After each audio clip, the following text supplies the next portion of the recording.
You're teaching your child to ride a bike. If you don't have kids, just imagine a beloved child.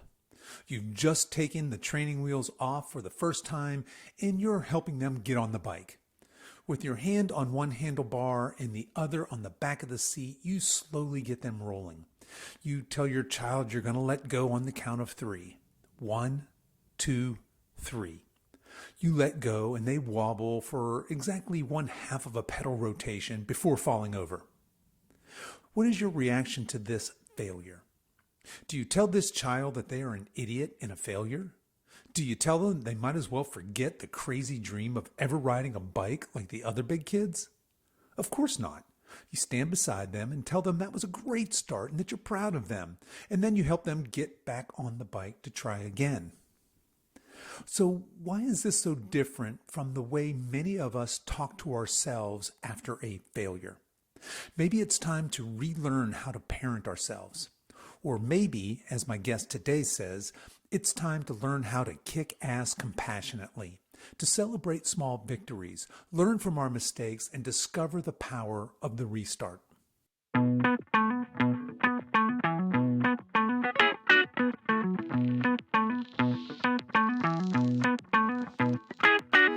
Hello and welcome to the Over 50 Health and Wellness Show. I'm your host, Kevin English. I'm the founder of The Silver Edge, and our mission is to help you build and maintain a lean body that you love for the rest of your life so you can show up in the second half of your life as the healthiest, strongest, most vital version of yourself.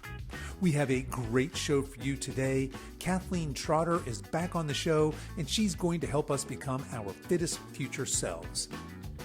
But before we get to that, I want to let you know that this episode is brought to you by Levels. Levels is a relatively new partner of mine. I recently found them and was attracted to their commitment to high-quality supplements with minimal ingredients.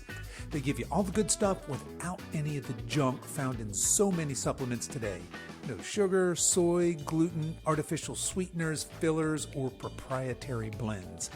Their grass-fed whey is my go-to protein powder. It tastes great and it's a fantastic source of clean protein.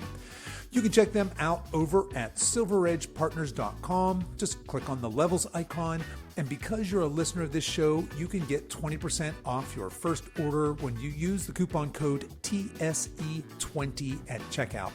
Again, that's silveredgepartners.com, and be sure to use coupon code TSE20. That's TSE as in the Silver Edge, all run together at checkout. Okay, enough of that. Let's get on with today's show.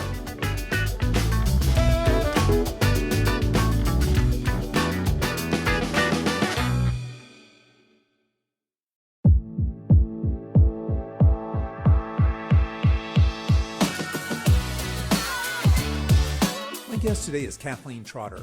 Now, Kathleen first appeared on this show about a year ago, and she's back again today to help us become our fittest future selves.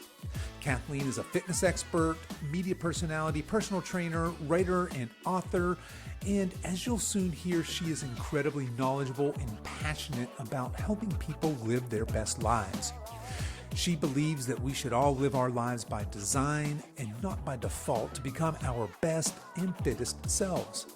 But that's easier said than done. So fear not, Kathleen is here to guide us on this journey. Join us today as Kathleen shares her thoughts on why working is winning, the importance of perseverance, patience, and intentions, why we need to build systems now that will support our future selves, and the criticality of mindset and self-love. Without further ado, let's meet Kathleen. Now, for folks who maybe didn't hear our conversation last time, can you just start by giving us a little bit of your background and how you got to where you are today doing what you do? Oh, absolutely. How I got to where I am today, lots of falls, lots of getting back up, lots of finding sort of my fit. So my mom's a single mom, an amazing human, and so much respect for her. But we moved around a lot when I was a kid because she is an actress. Actually, she went back to school at 60 to become a psychotherapist, but that's a whole nother story. Honestly, I have such a great mentor there. But we moved around a lot, and I'm 6 feet tall, and I'm currently turning 40 this year, and I love my height, and I feel wonderful in my body, or for the most part anyway. Growing up when you're 10, 11, 12, 13, 14, being 6 feet tall as a girl, not so great. I felt unbelievably awkward, and I'd show up at these these new schools, and people would think I was the substitute teacher. And not only was I like awkward and tall, but I was nerdy. My mom is an actress, but she was doing a lot of classical theater. So I would quote Shakespeare when other kids were quoting like The Simpsons. And let me tell you how not to make friends, if you want to like really be an outsider, quote Shakespeare to other 11-year-old kids, and the look Yeah. of disdain on their face. I'm sure looking back, it's interesting. I'm sure they thought I was judging them. I wasn't, but I'm sure it felt really judgy to them. And then they judged me back. And anyway, looking back, I have a lot more compassion to all the people that were really mean to me when I was a kid, because I'm sure they were dealing with their own insecurities. Anyway, I was really unhappy in my own skin. I wanted to be anywhere but there. I ate my feelings. I would sneak food. I would lie to get out of gym class. I was anything but fit. Like, honestly, like if I could have snapped my fingers and disappeared, I would have. I really didn't like being Kathleen. And through a very slow and wonderful growth process, I can now tell you that I like myself. But it was slow. And that doesn't mean I think I'm perfect or that I don't have huge room for improvement and all that stuff. But I now am okay being in my skin. And it's because of my mom. So when I don't know if I was 15 or 16 or 17, in that area, she said to me, we have to stop trying to fit a square peg into a round hole. Like, you are not comfortable exercising around your peers. She tried me in dance, in hockey, in softball, like everything. And every single time I basically leave crying, make up stories for not going to go. Like, I was sick. I had a tummy ache. Like, I hated moving. But it was more than that. I just hated my body. And so she said to me, okay, so you're much more comfortable around people your own age. So we're going to get you a membership to the local YMCA, because the demographic was over 40 and under 5. And you're going to start walking on the treadmill for 10 minutes. And that turned into walking for 20 minutes, which turned into strength training, which turned into taking aerobics classes, which turned into teaching aerobics classes, which turned into going to kinesiology for my undergrad. And then I did a year-long Pilates intensive. And then I was always going to be a lawyer, but I decided to ditch that and do an exercise science in my master's. So it was a very slow process though. And really honestly, the main takeaway that I want people listening to get is that you don't have to be great to start, but you do have to start to get great. It's about getting the journey and the process going and really meeting yourself where you are and saying, stop with the comparison game, stop with what other people are doing. Sure, you can use that as data and you can learn from other people, absolutely, but that shoulding all over yourself. Oh, I should really love dance, or I didn't like dance. I didn't like those little yellow, no, I guess they were pink little tutus. I didn't like, and I think probably now there's maybe some variation of the things that you would wear if you were going dancing and stuff. But like when I was young, it was like you wear this skin tight thing and then everything's hanging out and you feel like crap and all the other girls are tiny and you're tall. And I just didn't like it. And I spent years shooting on myself, and I should like this and I should be like this. And I spent years in this shame spiral of wanting so desperately to fit in and to have friends and wanting to be fit, and then just not being able to connect those dots. And what my mom really taught me was start where you are, take small steps, and gradually over time, you create this compounding effect. You create this upward spiral, and it's the trend that matters. Like, as long as you have more healthy habits this month than you did last month, that's all that matters. And as long as you're growing and you're learning. And so now that's what I do. I help people grow and I help people learn and I help people slowly become a human being that for the most part likes to reside in their body. And that, again, it doesn't mean that we think we're perfect. It doesn't mean that I don't have so much to learn every single day, but I don't wake up wishing I was somebody else. I think that's the biggest difference. And I think that's the power of movement, that it can be extremely empowering and extremely energizing.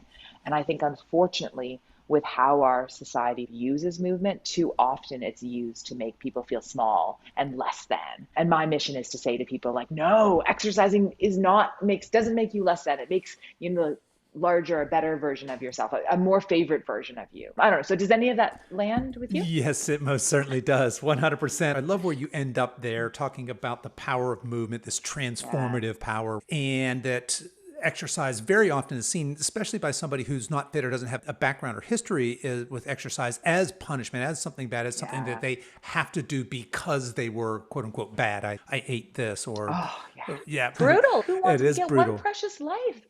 What is the point of living in this world where you're just berating yourself for just being a human being. And we have that secondary, it's like we have an emotion and then we criticize our emotion. And then we just keep, it's like the spiral, downward spiral of having an emotion and then criticizing the emotion, then criticizing yourself for having the emotion. And then you get lost in all these thoughts and you don't actually do anything. When really, if you just gone for a 10-minute walk, way more productive use of your time Yeah, and more enjoyable. Like much we more. have Yeah. these roommates in our heads that if we lived with somebody like that, we'd kick them out. If my partner James talked to me in the way that I talk to myself sometimes, we would be broken up 100%. But for whatever reason, like we think it's okay, or I don't know, to talk to ourselves in these really unproductive, cruel conversations. And it's not useful. It's not productive. It doesn't create long lasting change. It's also just mean and not, it's just, I don't know, one precious life. That's all I got to say. It is. We have one precious life. That's well said. And let's start the conversation here then, because I love that you're talking about change, but from a place of compassion, not from a place of guilt or shame or self-loathing, but from this place of self-love. And now somebody listening to this might think, well, if I love myself, maybe that means I can lay on the couch and eat ho-hos because that's how I treat myself. So let's pick that apart a little bit. Talk, because it seems to me like what you're saying is that there's this line between compassionate change and then there's this, hey, I need to stop shoulding and I need to actually, and we're saying should, S-H-O-U-L-D, shoulding, but I need to take some action. Can you pull that apart a little bit for us? Oh, so many wonderful things to go from there. I'm going to start just by anchoring in the conversation in this idea of parenting yourself, because I think these concepts are quite challenging when we apply them to ourselves, but much easier to understand when we apply them to a child. So if we had somebody you loved, right? Or we loved, I don't have kids, but I have my clients, or a parent that you love, is somebody that you're taking care of. You would never ever say, oh, I love this child, so I'm going to let them eat 40 cookies and 17 glasses of chocolate milk and have them watch television for 17 hours. It's just not something that you would think. What you would think is, oh, I love this kid. Okay, maybe they get 1 hour of TV, their favorite movie with a friend, or we snuggle on the sofa with the kid and I watch that TV and then we read a book and maybe we have some apple slices and maybe a lovely piece of like chocolate cake on their birthday. Or it's not like you would say you're allowed no cake ever and no TV, but you would appreciate this idea of how boundaries are actually loving. Boundaries are kind. And scheduling things for your kids are important, right? Scheduling social interaction, scheduling exercise, like maybe you sign them up for softball or basketball or whatever that is. So for people we love, it is, when you have that objective view, it is extremely easy to see how a balance of structure, allowing for some freedom, and allowing for a balance of indulgences that come from a place of enjoyment versus indulgences that come from a place of eating your way to not feeling any of your feelings. Like those are different things. And unfortunately, it can be very hard when we're analyzing our own choices to understand the difference between what we need and what we want, like what our momentary desires are. And it can be very easy to confuse momentary desires for needs. Oh, I want that cookie. And then in your brain, you feel like you need it. And you don't need it. You want it. And sometimes want and need are the same things. Like sometimes you can be like, oh, I love a bath. And sometimes your body does really need a wonderful hot bath if you've had a good workout, you've had a long day. So they can be the same things. Sometimes I do crave like a lovely walk with my partner and our dog Olive. Like that's something I love. I want that. And that's also good for me. But a lot of the times I want things, momentarily desires, that if I just took a moment to pause, I'd realize this will pass. Yeah, I think just anchoring it in like, how do you parent yourself? How do you give yourself what you need versus what you want? And how do you find a way to not let your momentary desires derail you from creating your fitter future you? So that's definitely the umbrella kind of concept. And in that, I would go to appreciating the difference between shame and guilt, right? So shame is I did a bad thing, so I am a bad person. Whereas guilt is I did a thing I'm not proud of. I'm a good person who did a bad thing. So if your kid came home and I failed a math test, you wouldn't say, oh, you're a loser. You're never going to be good at math. Just go down in the basement, shut the door, and never come out again. You just wouldn't do that. You'd say, oh, were you being bullied? Do you need a math tutor? Maybe you were really hungry when you took the test, or maybe you didn't sleep a lot the night before. Like you would say it's not okay to fail a math test, but what do we learn from that situation? And unfortunately, when it comes to ourselves, we're really good at being like, oh, I skipped a workout, I ate too much food, and we shame ourselves and we feel like I'm a bad person or a lazy person. And the problem is if you connect those choices to your identity, if you're a lazy person, just go sit on the sofa for a longer time. So connecting your identity to bad or lazy or unhealthy just makes you make more of those choices that create the identity of a lazy person. Whereas if you say, I'm a person who's doing my best and I made a choice I'm not proud of, so how do I learn from that choice? That's a whole different ball game. And that's where you start to walk the line of having compassion, but also holding your toes to the fire. And so I have this group coaching course and I call it Kick Your Ass with Compassion, because health and fitness really requires both. Like, you have to kick your own ass. You have to hold your toes to the fire. You have to say the only way to create your fitter future yourself is through action. But you have to also do it for long-term change with compassion. Now, I think this is where people, they have a hard time with it because they think, oh, but if I just yell at myself, I'll do it. And you might do it one time or maybe twice, but long-term sustainable change requires that more compassionate mindset. And compassion is not letting yourself off the hook. Compassion is having that attitude like you would with a child and saying to yourself, I love yourself. Like, I saying self, I love you no matter what, but I don't necessarily respect you no matter what. Like, self-respect is earned through action. Self-love, it's there, right? It's like with a child. And so I say to myself every day, like, okay, Kathleen, let's do some things that make you respect yourself. And that's like making congruency between your values and your integrity and your actions. And that's super, super important. I don't know. That was a huge vomit of information. What do you think of that? It was a wide open question as well. Making change from a place of self-love. But I love that you have this course called Kick Your Ass with Compassion, because we need to move from this place of self-love. And I love your distinction between self-love and self-respect. I love myself unconditionally, but I'm not always maybe proud of some of my actions. But if I can learn from those. I'm not always super proud of what I do, but when I do things I'm not proud of, I'm like, okay, Kathleen, let's step up to the plate. Carol Dweck, growth mindset. Like, how can I do better tomorrow? Again, because I want to respect myself. Listen, for 20 years when I was unhealthy and not making choices that served me, part of the problem was I didn't respect myself. Like, I didn't do things every day that made me say, oh, Kathleen, good for you. And I want to pat myself on the back, not like a cattle prod, you must go forward or you're a bad person kind of thing, but I'm like, good for you. You're awesome and you're doing well and you're working hard.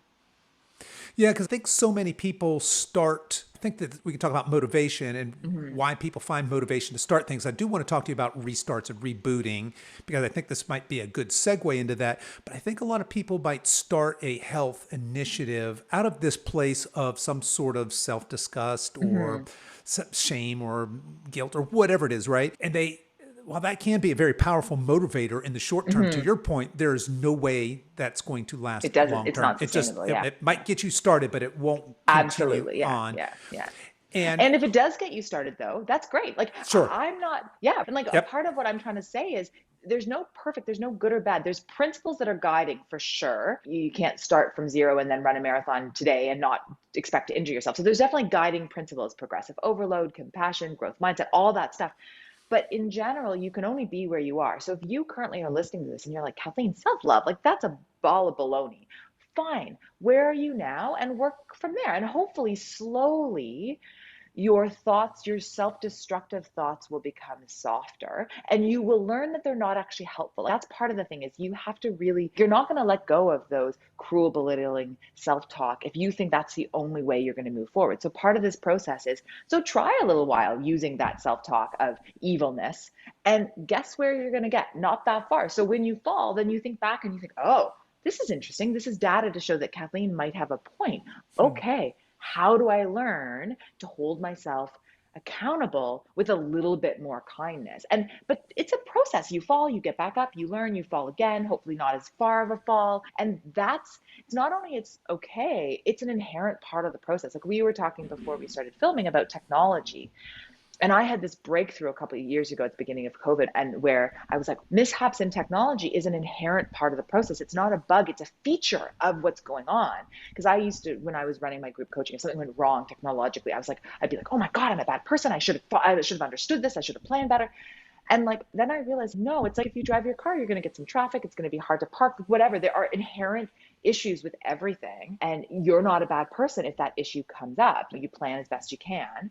you ace your process. But I think with exercise and health, you have to know that the ups and the downs and the learning process is inherent to the process. It doesn't make you a bad person. It doesn't mean you're doing it wrong. It is not a bug. It's not like if you figure it out, you can get rid of it and then you will be smooth sailing and never make a mistake again. That it is a feature of being alive, that you make mistakes, you learn from them, and you just hope that the mistakes are not quite as disastrous and they don't last as long. If you fall off your horse, do you fall for a week? Do you fall for a month? Or do you fall for an hour? Do you fall for a day? Like, how quickly can you course correct? That's the question. It's not if you fall. It's right. It's like in a relationship, like with my partner, James, like, are we going to argue sometimes? Absolutely. Is that an inherent part of any relationship where you have some tension? But how do you come back from that? Do you course correct? Do you learn from it? What's your refractory period of anything? And I think that would be so helpful with people listening. You can't expect perfect. You have to know what's inherent to the journey.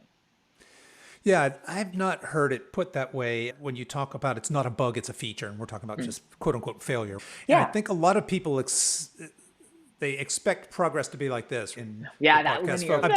It's just a linear up and to the right. That's how, that'd be great if that's the way it is. It never is, so right? Nice. It looks like this. It's exactly, up and down. And hopefully it's trending in the way you want. But if you're taking 2 steps forward and 1 step back consistently, you are still moving forward. Now, hopefully those back steps, to your point, are learning places. So there's this concept of agile development for software developers, right? Where they say, I want to fail fast and fail forward. So once upon a time, software, your Microsoft 10, 15 years ago, once a year, they would do an upgrade to their systems. And it was this big deal. And it had to be perfect because they were going to do these major changes. And these were all the changes they've had, all the bug fixes they've had for a year. And they would do one major change. Unless you hit that exactly perfectly right, that could be disastrous. But if you make a bunch of tiny changes and you make them in real time and you just expect that because you're going to make a change, let's say every single day as opposed to once a year, then you're going to, some of those are going to be failures. Some of those are just going to fall flat. Some of those are going to be downright disastrous. But as long as you are learning from those, that's that concept of fail fast, fail forward. And I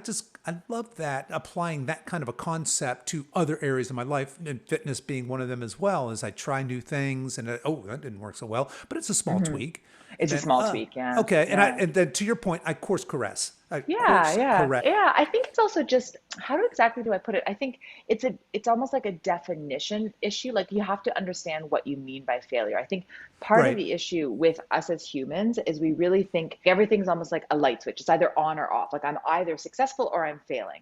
But I guess the thing is to understand, almost like, as you said, like micro, smaller failures, but it's also like there's a failure of, okay, I'm a fall and I injure myself, and that impacts that injury because I didn't train properly or whatever. It derails my progress for 3 years or 2 years or 1 year or whatever. And then there's the small little failures of, I could have done a slightly better workout, but I didn't. And why didn't I? Oh, because I had too much sugar before it or whatever. And so it's understanding that everything in life is a dial tone. It's not a flip of the switch. So you're not either successful or you're failing. You're dialing things and you're understanding failure as different gradients of failure, different, like just seeing the gray area. And if you can make your failures things that sort of derail you for less length of time and less intensity. So it is learning, but it's also just, I don't know, taking a less extreme versions of the failure as well. Yeah, no, I'm 100% with you. I think that success comes from obviously learning from those failures and just mitigating those. If you're making the same mistakes over and over again, clearly something's wrong and you need to make some changes, right? Maybe some of that kick-ass compassion there. And some growth mindset, right? And some growth mindset, Yeah. And so much of it, I think, and listen, I've been in therapy for 20 years, so I often go back to that as a root. If you keep making the same mistake, understanding where, like, what is the secondary gain of that habit that you're doing that you're not quite aware of, and appreciating that maybe until you can get that secondary gain from something else, you won't stop the habit. Like, I don't know, like after work, for example, a lot of people will overeat or they'll stay up too late watching television. And they'll say to me, okay, I want to stop overeating. I want to stop doing that television time. Like that's the habit I want to change. And then they won't, and they won't for months and months and months until I say, okay, so here's the problem. If that's the only time in your day that you get time to yourself, that you get to relax, that you get to sit, that you get to think, that you get to zone out, whatever gains you're getting from that experience, if you don't find a way to get that in other parts of your day, you're never going to stop that habit. Or like you Yeah. might stop it for a night, but you won't stop it long term because you are getting, like, yes, you are also gaining weight because you're eating 1,000 calories after 8 o'clock at night and you're not getting enough sleep. And all those negatives are happening, but there is a secondary gain that you are getting. And until you address that, you can't change the habit. And that's where you have to step back with this health stuff and really look big picture, because there are things that we need in life. We need human connection. We need time for ourselves. We need sleep. So if your life is so out of balance that you're not getting those things, of course you're going to binge eat at night. And of course you're going to stay up and not want to go to bed because your life feels, I don't know, not worthless is not quite the right word, but it just feels like it's on route. It's too relentless. And that's what happened with so many people during COVID. They were so Mm.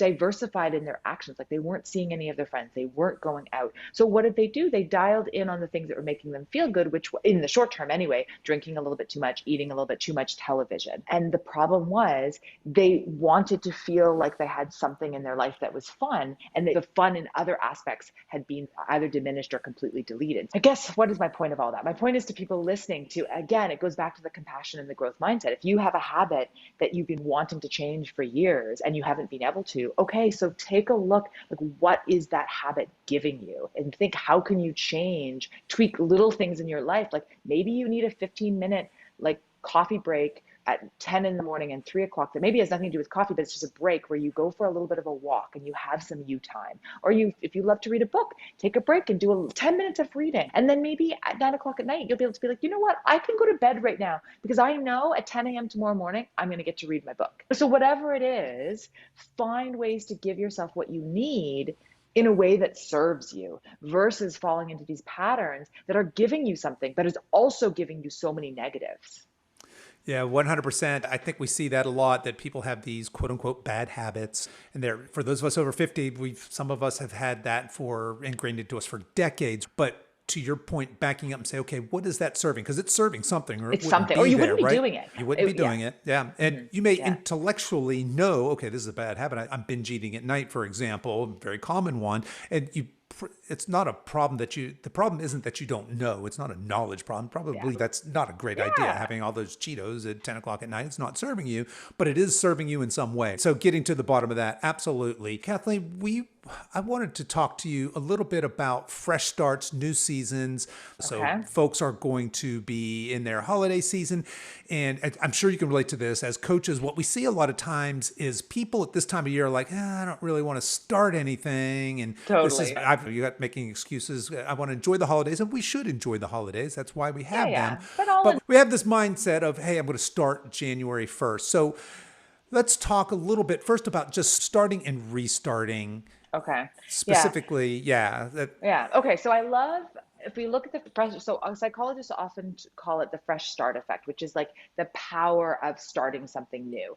So Mm-hmm. you can look at this as, I'm going to say, a sort of macro and a micro version of that, or like big and small version. So for sure, January 1st is very motivating for a lot of people. In large part because of that, it's a new year. Days can be very motivating. Even Mondays can be like, okay, Yeah. this is a fresh start. Obviously, that's not enough. You have to put in the systems to be able to keep that fresh start going. And I think for a lot of people, they feel that fresh start effect, but they don't actually use it for good, not evil. Like they think, oh, it's January 1st. I'm going to I'm going to get so fit. And then the motivation wanes. They don't create the system. So what I am suggesting for a lot of my clients is actually you almost falsify the fresh start effect. So if you know that our brains work really well with this idea of a delineation of old and new, then let's say, I don't know, you wake up and instead of having your healthy smoothie, you have a croissant or a muffin and sugary coffee at Starbucks or something, or you go to a party and you overeat because it's the holidays or whatever it is. You say to yourself, okay,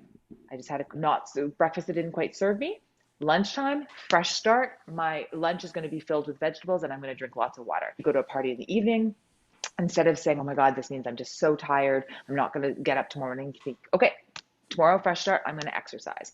So harness the idea of new things can be motivating, but make the fresh start after any time you slip off your health wagon. And it really connects to what we talked about before of course correcting faster. And it's just really easy to say, okay, I'll course correct in January. And again, like, I think it's very fascinating with all this stuff because if you step away, like, how do I put it? Okay, you have a job, everybody listening, you call in sick on a Monday. You wouldn't say to yourself, oh, I missed one day of work. I might as well miss the next month. I'll just start work again in January. We understand that this spiraling, oh, who cares because I've already made one mistake, I might as well make more. We understand in so many parts of life that it's not helpful. But for whatever reason in health and fitness, we get into this, oh, I can't be perfect, so I might as well be terrible. Or I made this one mistake that doesn't serve me. I had the croissant and sugary coffee. I might as well make the whole day like a write-off.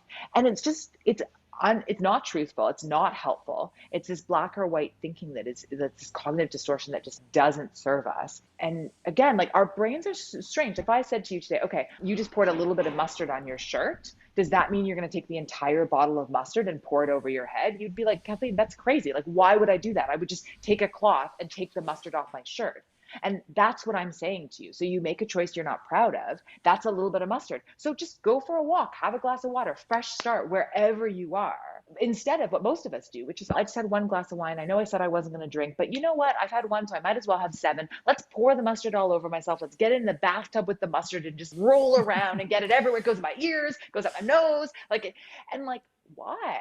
So it's the fresh start in the micro of just saying like every moment is an opportunity to say, nope, my day starts again now. And then appreciating that the bigger time like lines of January 1st or your birthday, that's great. If it feels really motivating, harness that motivation to implement, like to get a fitness buddy, to get some, I don't know, food delivery service, to find systems. Like when you're motivated, be like, okay, I know I'm not going to be motivated in a couple weeks, but I'm motivated now. So let's use that motivation that comes with this fresh start to set my future self up for success. Because I'm really a big believer in using what serves you, right? And there are just some things that are part of our physiology. And if we know that we're primed to really enjoy these delineations and these fresh starts, then use it. Use the motivation to set yourself up for future self. Use the delineation to like make lunch your fresh start. And if you're somebody listening who's, you know what, that really doesn't work for me, cool, then use something else. Like I'm very like, I don't care what you use. I'm not saying that this is the be all and the end all. I'm saying use whatever works. And if this works, use that, right? So many people are married to one way of thinking, one mindset trick, and I'm like, I'm not married to anything. If it works for you, great. And if it works for you now, but it doesn't work for you tomorrow, then tomorrow do something different. As long as you are doing something, as long as you are aware of where you are now and where you want to get to and what you're doing, does it serve you? Does it not? And can you learn from it? That's all I care about. Yeah, likewise. So I love that idea of the micro fresh starts. And we just see that, you called it, what you call it, the cognitive distortion, right? Yeah. And I find myself slipping into that thinking, even I've been doing, this is my livelihood, right? All I do is nerd out on nutrition and lifestyle and exercise all day, every day. That's what spins me up. And still I catch myself just when I miss something and it just into my mind just naturally wants to go there. Oh, okay, you've already missed that. So because the day's blown now, which the day isn't blown. Of course it's not, but we are wired for survival, not happiness. That's right. Again, like I really try to really push home with my clients is this is not a you problem. This is a human being problem. Like when you want to blow your day because you made one mistake or one thing that doesn't serve you, and you start to think, oh, I'm going to just like whatever, 17 cookies and miss my workout and this, don't then start to be like, oh my God, I'm a bad person. You think, okay, interesting. I'm a human being. This is what many humans do in different iterations depending on who you are.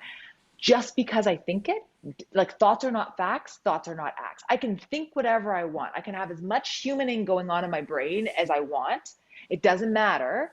I can then step back and make a decision that serves me, right? And it's not because I'm a bad person. Like I have lots of days I don't want to work out. Guess what? I still work out because I have this self-talk that says, blah, blah, blah, Kathleen, go work out. You will be in a better mood if you move. But it doesn't, I don't say, why are you a bad person for not wanting to work out? That's crazy, Kathleen. You're a fitness professional. You should want to work out. That's not helpful. That just makes me want to go back to bed and be like, stop talking to myself. So it's get out of your own way. We're all human. Get out of your own way. We are all human. And that is to your point, that's a very natural Oh, it's so normal. Isn't Yeah. it so normal, right? So don't beat yourself up over it, Just but do just something. remember Like, yeah, that the best time to start anything healthy is now, right? yes. Now, right? Yeah. I love that. I think it's a Buddhist parable, but I'm not quite sure. It's like the best time to have planted a tree was 20 years Yeah, ago, but the second best time is today. It's like that's right. we get so caught up in like, I should have started exercising a week ago or a month ago or a Mm-hmm. year ago. I should. Who cares? Go for a walk right now. Drink some water. Stop it. Just do something. Yeah. Like really get out of your own head, get out of your own way, Yep. and parent yourself. What would you tell if your child came to you and said, "Oh my God, mom or dad, I feel so unhealthy and I'm just so upset with myself that I quit that school team," and you say, "Okay, let's go for a walk. Let's talk about this while we walk." Like you have that conversation. And that's just what you have to have with yourself. A really compassionate but strong conversation. Yeah, that's a recurring theme here. We keep coming back to that, and I'm going to go back to that parenting yourself as a way Yeah. of talking to yourself. Is Yes. this something you would say to a loved one, to a child? Yeah. And to your point, of course, a lot of our negative self-talk is things that we would never, ever in Oh, a million yeah. years say out loud to anybody that Yeah. we loved. Yeah. All right. I had, Well, can I tell sure. you one story about this? It's just because as I said, I don't have kids, but I have clients. And so I had this amazing moment in one of my first group coaching courses ever. And my technology broke and I was so upset. I was like, they could hear me. I was like, Kathleen, what the hell about, I was talking to myself. And one of the women, I love my group coaching. So I'm like she just waved her hand and she's Kathleen. And I was like, yeah. And she's, would you let us talk to ourselves like that? And I was like, no, just be nicer to yourself. Be nice. Yeah. And I was just like, oh my God, we all do it. And so now what I say to myself, for me, it's actually almost better than parent yourself is what would you say to a client and what would you encourage a client to say to themselves? And the point only, it just has to be an objective thing because it's very It- hard for us to figure out for ourselves. But if you can step away, whether it's for a client, whether it's for a child, an elderly parent, whatever it is, just get some objective space. And it's so much easier to see what the healthy choice is, what the conversation needs to be from a little bit of space. Yeah, I think you're absolutely right. If you make it more objective, it's a little easier to see, hey, this negative self-talk is not serving me in any way Anyway. whatsoever. All right, so let's shift gears here a little bit. You've referenced a couple of times, you've talked about setting up systems for your future fit self, right? So we've talked a lot about restarting and starting over, and right now being a great time to start, in fact.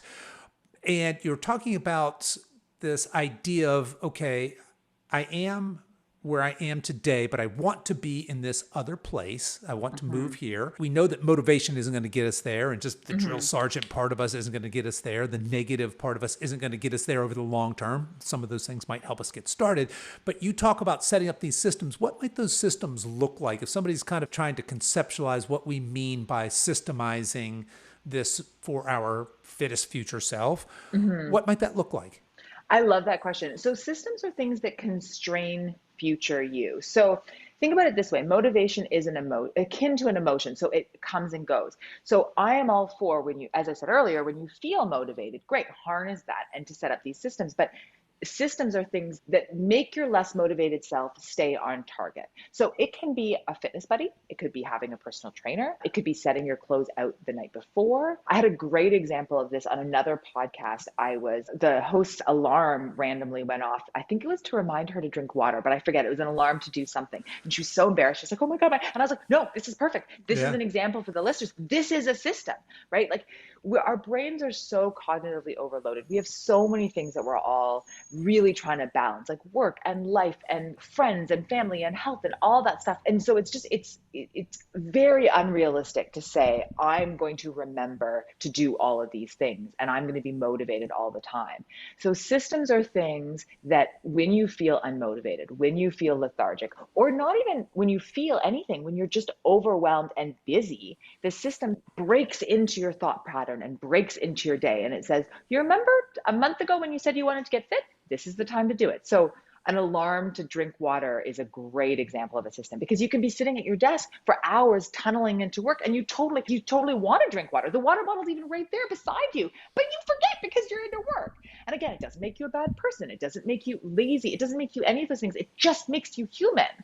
So the alarm goes off and you think, oh, great. great, I got to drink that water. And then you drink the water and you feel better about yourself and you feel more energized. And then that inspires you to drink more water. But it can be anything, like journaling can be a good system. Food delivery services, if you're somebody who's having a really hard time with you cooking, food prep can be a good system. Having like somebody that you guys like cook with on Sunday and then share the food, or maybe you cook some stuff and they cook some stuff and then you split it so you have some healthy prepared food at home. And accountability can be a good system. It's really things, it's guardrails that you set up in advance, guardrails that you know who you are and what you want to achieve. It could be getting the family involved. So a system could be great, like having a challenge with all your family of who's going to get the most amount of steps. And then the person every week who gets the most amount of steps or does the most push-ups or whatever gets to pick family movie night, or I don't know, whatever. But it's just like, those are the kind of things, like making it fun, gamification, joining a sports team.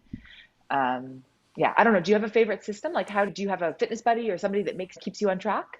Yeah, for specifically on the exercise piece of this and the movement, I have a routine and calendar are my best systems, right? Yeah. If it's in my calendar, it happens. Yes. Yes. And what I don't want to do, because we're all crazy busy, everybody is, right? Most of us are. And if I just leave it to chance, it's much less likely to happen. That's the same for That's food a brilliant. prep. I It's should the have said same that for sure. Absolutely. Yeah, Yes. but and I have other things, right? I never go anywhere without my water bottle, and I don't have an alarm, but I know that by the end of the day, I need 3 of these. That's And again, and like the systems have to be less strict the more it's a habit. Like you don't need an alarm. Just getting ready to go there, right? Yeah, like you're more into the habit of drinking water. But for some people, they drink no water and they need stricter systems. Water is actually something that I would say, I don't know, struggle is probably too strong of a word, but it's not 100% ingrained. So I still have some pretty strict rules around it. Like I'm not allowed my morning coffee until I've had my first big jug of water. And that for me is perfect because I love my coffee and I want my coffee and I do, for me, I have a couple of those. I'm also not allowed lunch until I've had another one of those big bottles of water. But once you're more used to water and you like it more, you need slightly less strong guardrails that are helping you along. That's a very good point. And I think that's really the goal for a healthy lifestyle is to do these things long enough that they become habits. Somebody was asking me recently on another podcast, I can't remember, they were asking me about some habit that I have or something that I do. And they said, how do you manage to do that all the time? I said, you know what? At this point, it's like brushing my teeth. I brush my teeth every morning. I just have for so long that it just happens. And in fact, one of my challenges sometimes is some of these things that I do so routinely like that is to bring mindfulness to it because they're just habits. They're so habitual. I don't want to just go through the motions. I want to be present in it. Yeah. All of it. Yeah. I think the thing about habits is to really understand that once they are ingrained, they are habitual. Like you don't take a lot of cognitive load. They pull you along. But in order for them to become habitual, you need repetition. And in order for you to initiate that repetition, you need intention. So you need a huge influx of intentionality, and that's where the systems come about. And then you do something enough and it becomes more of a habit. But it doesn't become, or at least habits by design don't become habits without that intentionality. Now, there's lots of habits that become habits by default. Like I said, and I go back to the pandemic, like so many of our lifestyles changed with the pandemic. So our new habits were created not because we wanted them to be, but that was just like how life changed for us. So there is a difference between sort of what happens by default and what happens by design. But for health, primarily you want healthy habits by design. So they takes energy at the beginning. So it's like a huge amount of energy at the beginning so that eventually it takes no energy. It's this weird paradox. Like you want it to be easy, but in order to be easy, you first have to think about how it's going to happen. Yeah, I agree 100%. And I think the last time we spoke, I know we talked a lot about habits, and I can't imagine imagine we didn't mention, oh gosh, is it James Clear that wrote the Atomic Habits? So anybody who's interested in learning more, digging deeper, that's a go-to reference there. And I'll put a link to that in the show notes as well. And also Charles Duhigg, a number of his books are really good. And he talks a lot about the cue, the behavior, and the reward. And that sort of connects back to what we were talking about earlier about what is the reward of everything you do and understanding both the sort of negative and the positive of what you're getting at it. And so he goes into a little bit about, yes, you have to change the cue. So a water bottle and the behavior might be drinking the water bottle, but the cue might be the alarm. Or so changing the cue, changing the behavior, but then also appreciating what reward are you getting. So I like he has a number of different books. And so that's also good. He also has a TED Talk that's, 10 minutes. And he talks about trying to change his habit of 3:00 like sugar consumption. And it's great because he talks about, okay, so what was he trying to get out of that sugar consumption? For the most part, it was like social connection. Like he was wanting to talk to people in the lunchroom. So then how could he get that the reward without the sugar. And yeah, so it's an interesting, I think it's 8 or 9 minutes. All right. I wanted to move next to talk a little bit about goals. I think we talked a lot probably about goals.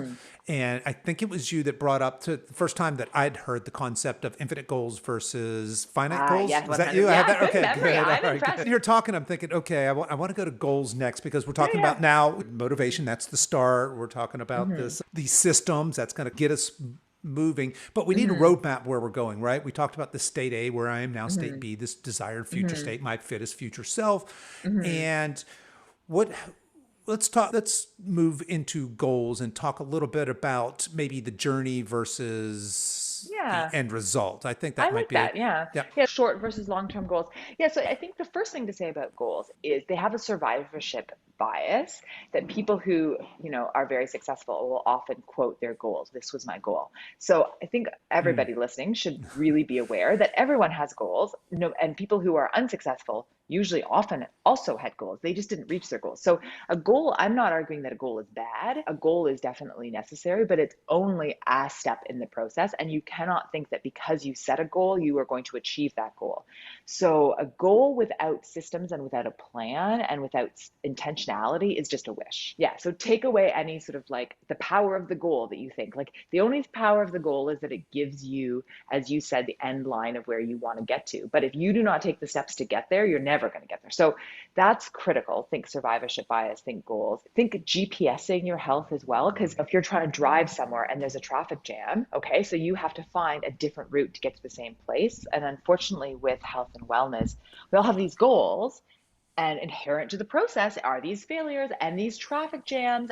And it's really easy to be like, oh, who cares? I'm going home, right? And then it's, okay, I'll start again tomorrow. Instead of being like, okay, so there's a traffic jam. I don't know. Do I take a street to the left? Do I take a street to the right? Do I get off and walk? Do I take the TTC? Like, how can I still get to where I want to go? And that's, James Clear is great about that in his book too. He talks about like different ways of reaching, like in the day, like it's so easy to be like, okay, I'm going to miss my workout. And he says, okay, what gets missed gets replaced, right? So it's, okay, I might not be able to go to the gym, but can I go for a walk after work? Or can I play with my kids outside, play sport? So yeah, so that I think definitely I call it having a growth-oriented, solutions-focused mindset, which is part of the PSing your goals. And then the next thing with goals is just really appreciating that it's very important to have an end goal, but it's super, super important to have small goals along the way, only because you need to feel like you're accomplishing something. And if you don't, it's so easy to give up. Finding those little wins and finding those small pockets of like pride, oh, I did this, and then understanding how you can repeat them again tomorrow. It's great to have the goal of running a marathon, but if you can't get yourself out to run the first kilometer and then feel good about that and then feel good about the second kilometer, like you're never going to get to the marathon. So breaking the big goal down and then breaking it into smaller chunks and I think this is an important point, like really actually feeling genuinely good about those small accomplishments. Because I think, again, people get in their own head and they're like, well, I can't pat myself on the back for doing a 5K run. That's not enough. I need to run a marathon. Or I can't pat myself on the back for my 20-minute walk. Like I should be walking an hour. And it's like, patting yourself on the back for the 20-minute walk doesn't mean you don't walk for longer tomorrow. It just means you feel good about the walk that you did today. Like it's a yes and.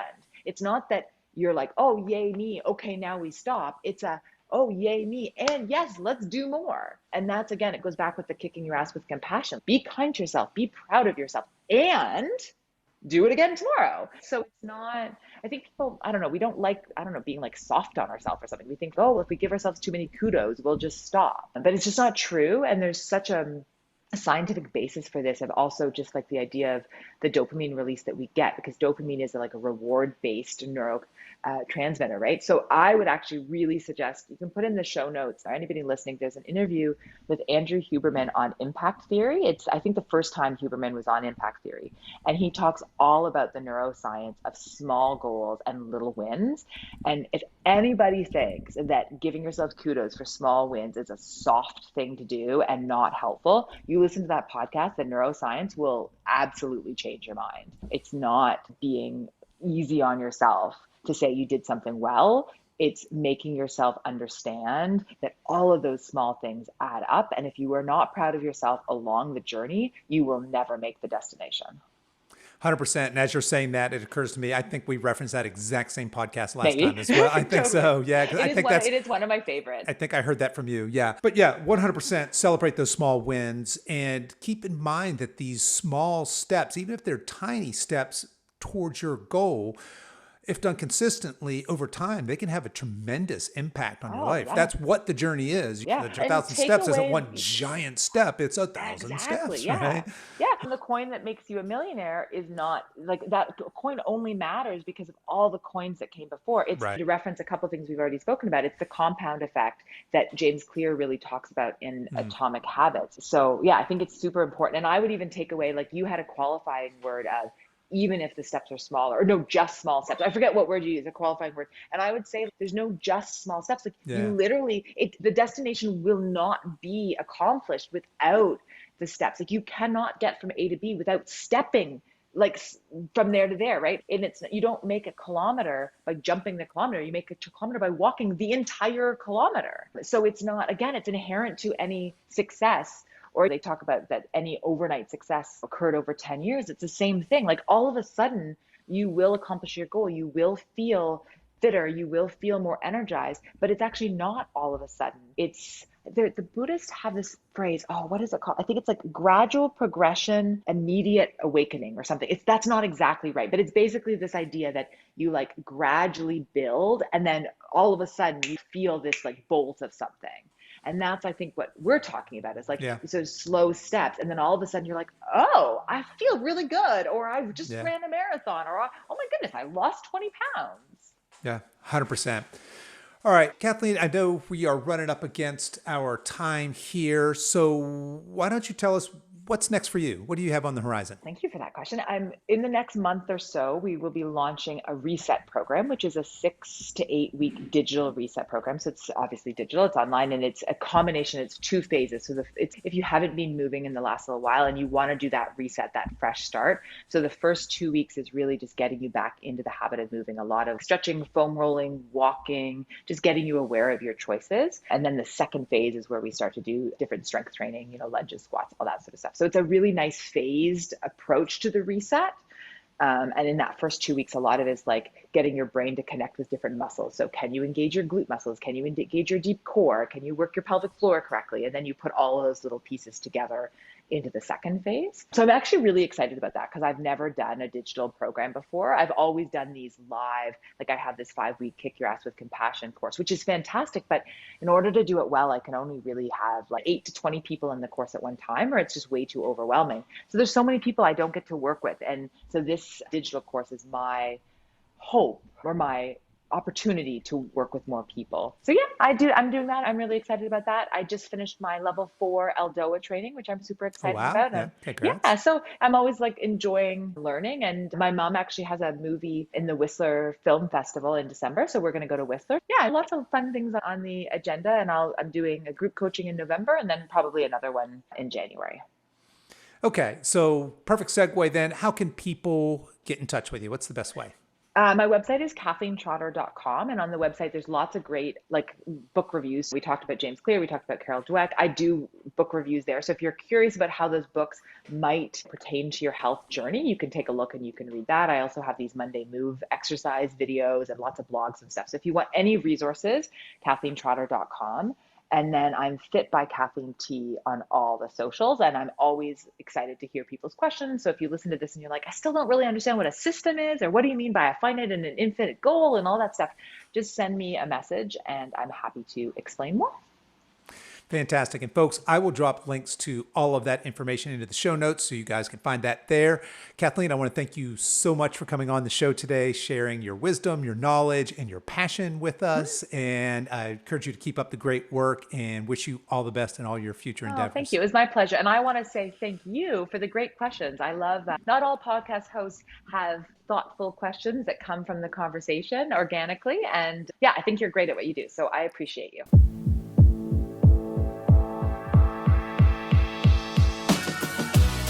Okay, that's our show for today, folks. If you've enjoyed this podcast, I want to let you know that we have other free resources over at silveredgefree.com. There you'll find our free guides with our top tips on nutrition, exercise, and healthy lifestyle to assist you in your weight loss and fitness journey. So feel free to head over there and download anything that looks useful to you. I'll put links to everything we talked about in the show notes, and you can find that over at silveredgefitness.com/episode 160. As we wrap up our time together today, you can show your support for this show in two important ways. One is to tell a friend about this podcast and encourage them to give it a listen.